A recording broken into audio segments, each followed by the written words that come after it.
ආයුබෝවන්. අද දවස බ්‍රහස්පතින්දා. දිනය දෙසැම්බර් මාසේ 12. අදත් අපි ලෑස්ති ගලවලා බලන්න පත්තරෙන් බිකක්. අවුම පුවත්පත තමයි මම අද කරලා ගත්තේ. ඉස්සෙල්ලාම තියෙන්නේ ඛේදජනක හෙඩ්ලයින් එකක්. නෙදර්ලන්ත හිමිනම ඝාතනය කර කලපුවට දාලා දෙපා වයරයකින් ගැටගසා කොන්ක්‍රීට් ගල් එල්ලලා රත්ගමින් ගාල්ලෙන් පොලිස් කණ්ඩායම් දෙකක් පරීක්ෂණ ආරම්භයි. කොළඹින් CID කණ්ඩායමකුත් කැඳවයි.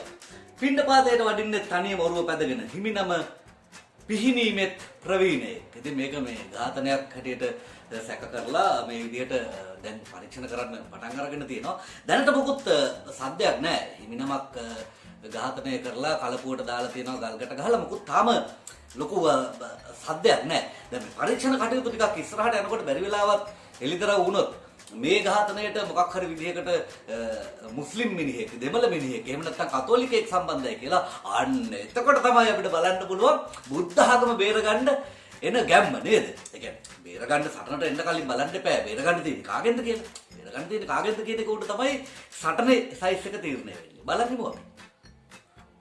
දූෂණ සංස්කෘතියෙන් දේශය මුදාගම කියලා මේ ජනාධිපතිතුමාගේ පින්තූරයක් එක්ක ආටිකල් එකක් තියෙනවා. මේකේ විස්තරය තියෙනවා දෙවෙනි පිටුවේ.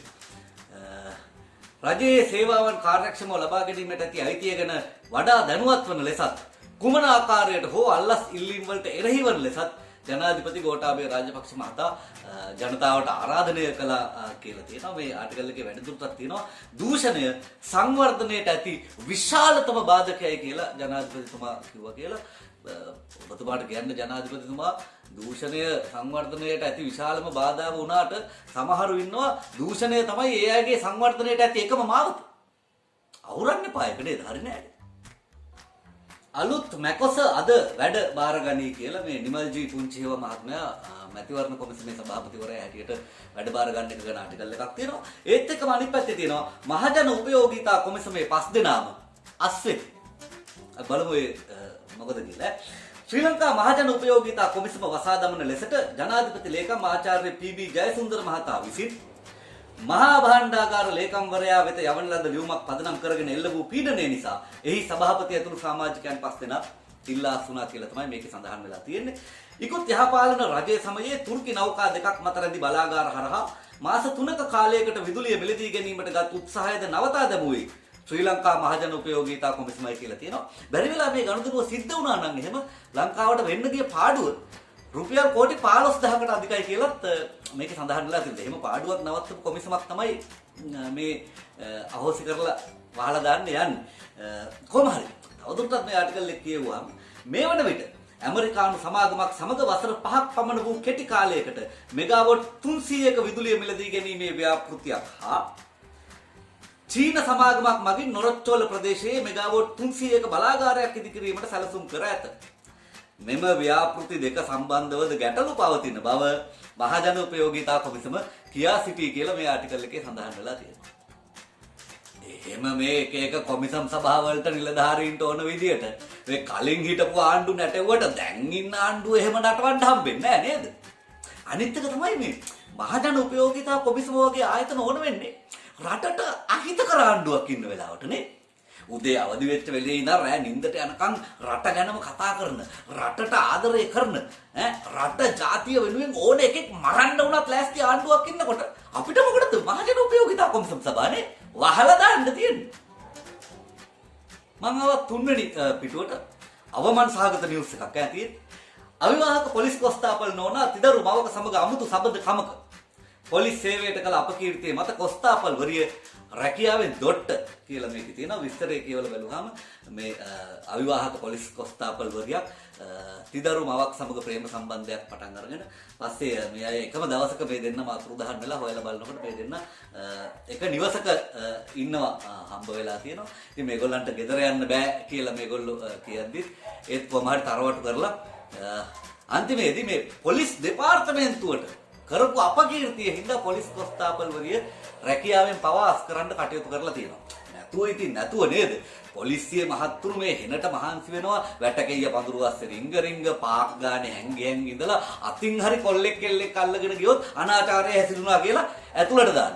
එච්චර නේද ශිෂ්ට සම්පන්න, එච්චර සදාචාර සම්පන්න පොලිසිය. සමලිංගික සම්බන්ධතා තියෙන්න පුළුවන්. පිස්සු කතා කරනවාද? යවන්න ඕනේ ගෙදර. නැද්ද? කෑගල්ලේ පැණිය බෙදීම ගැන සුදුසු කටයුතු කරන්න සෞඛ්‍ය හා ආරක්ෂක අංශ වලට උපදෙස් දුන්නා. රාජ්‍ය ඇමති චන්න ජයසුමන තමයි එහෙම කියන්නේ. විශාල ජන ඒක රාශියකින් යුතුව කෑගල්ල ප්‍රදේශයේදී කොවිඩ් වලට පැණියක් බෙදා දීම කිසි ලෙසකින් අනුමත නොකරන බව තමයි මේ මහත්තයා සඳහන් කරලා තියෙන්නේ. මේ ගැනම තවත් ආටිකල් එකක් ලියවිලා තියෙනවා. තවත් තැනක කියවිලා තියෙනවා. උදේ ගම්මන්පිල මහත්මයා තමයි මේක කියන්නේ. ජනපති මේ සැබෑ කරමින් තිබෙන්නේ සෞභාග්‍යයේ දැක්මෙන් ජනතාවට දුන් පොරොන්දු කියලා ඒකේ ආටිකල් එකේ පල්ලෙහාට වෙන්න තියෙනවා. අපේ දේශීය වෛද්‍යවරු එකිනෙකට වෙනස් විකල්ප 50කට ආසන්න බෙහෙත් වර්ග හඳුන්වා දුන්නා කොරෝනා වෛරසයට එරෙහිව. නමුත් මේ බෙහෙත් වර්ග වලට නිසි අවධානයක් නොලැබුණු නිසා බටහිර දැනුම් ආධිපත්‍ය ආණ්ඩුව පුරා සිසාරා තියෙන නිසා මේ බෙහෙත් වර්ග වලට නිසි අවධානය යොමු වුණේ නැහැ.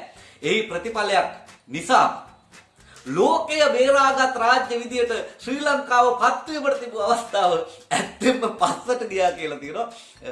මේ උදේ ගම්මන්පිල මහත්මයා තමයි මෙහෙම කියන්නේ. ඔන්න අපිට තියෙන හීන මං කියන්නේ අර මොකක්ද එක කහගන්න නියපොත්ත නැහැ. හැබැයි ලෝකේ බේරාගත් රාජ්‍ය වෙන්න තමයි ඉතින් එකපාරටම try එක දෙන්නේ.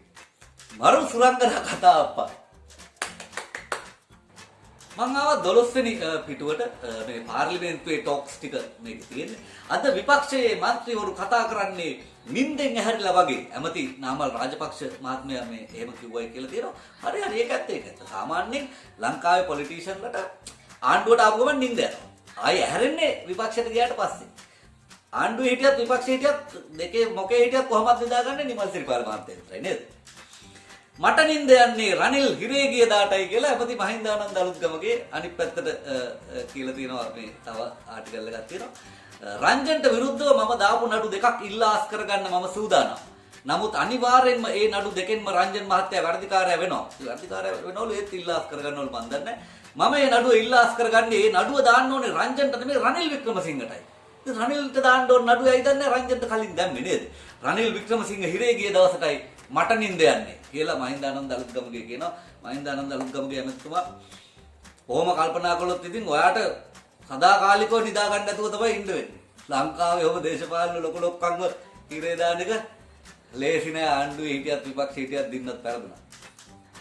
මහකන්නේ කහ අස්වැන්න ජනවාරියේ වෙළඳපළට කියලා ආටිකල් එකක් තියෙනවා.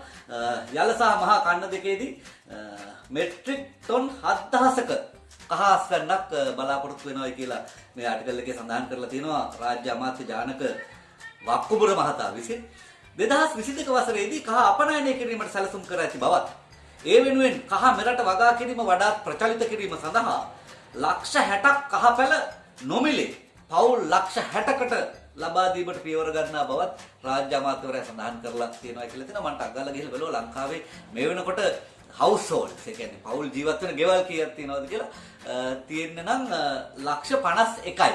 එතකොට ඔය කහ බෙදන පවුල් ඉතුරු ලක්ෂ 9 කොහෙන්ද දන්නේ නැහැ මේගොල්ලෝ හොයාගන්න යන්නේ නේද? මොනවා කියවනවද මන් දන්නේ නැහැ කලබලයි. කොහොම හරි කමන්නේ අපි අදට පත්තරෙන් ටිකක් නිමා කරන්නයි හදන්නේ. ඒත් එක්කම අපහු මං අදහස් විමසන්න කැමති ලොක්ඩවුන් කාලේ උදේ වරුවේ මේක හරි ලේසියෙන් රෙකෝඩ් කරගන්න අර මේ පුළුවන්කම තිබුණා. දැන් ලොක්ඩවුන් එක ඉවරලා මිනිස්සු අපහු වැඩ කරන්න අර මේ පටන් ගන්න තියෙන කාලයක් හින්දා මම ඉන්නේ ටිකක් ජනාකීර්ණ ප්‍රදේශයක හින්දා සද්ද බද්ද වැඩි. අදත් ඔයගලන්ට බල්ල බුරනවා ඇහෙන්න ඇති. අපේ ගේ ඉස්සරහම ලොරියක් කැඩිලා හදනවා. ඒ හින්දා 20 පාරක් විතර රෙකෝඩින් එක නවත්තන්න වුණා. ඒ වගේ විවිධ හේතු හින්දා මේකේ ගුණාත්මක භාවය පවත්වා ගන්නත් අමාරුයි. දිනපතා ඉදිරිපත් කරන්නත් අමාරුයි. ඒ හින්දා කල්පනාවක් තියෙනවා වීක්ලි රවුන්ඩ් අප් එකක් හැටියට යන්න පුළුවන් විදියක් හදාගන්න. ඒකෙදි මේ පරණ වෙච්ච පිලුණු වෙච්ච නිවුස් ආවල් පත්තරේ මෙහෙම එකක් තිබුණා කියලා නෙවෙයි. සතියේ ප්‍රධාන නිවුස් ටික අරගෙන ඒ ටික සම්බන්ධයෙන් පොඩි විග්‍රහාත්මක අප්‍රෝච් එකක් ගන්න තමයි බලන්නේ. ඉතින් තාම ඒකට ෆෝමැට් එක සකස් කරමින් යනවා. ඔයගොල්ලන්ගේ අදහස කියන්න මොන වගේ විදිහකට ඒක කළොත් හොඳයිද කියලා. ආපහු එන්නම් ඉක්මනටම පත්තරෙන් ටිකක් අරන්.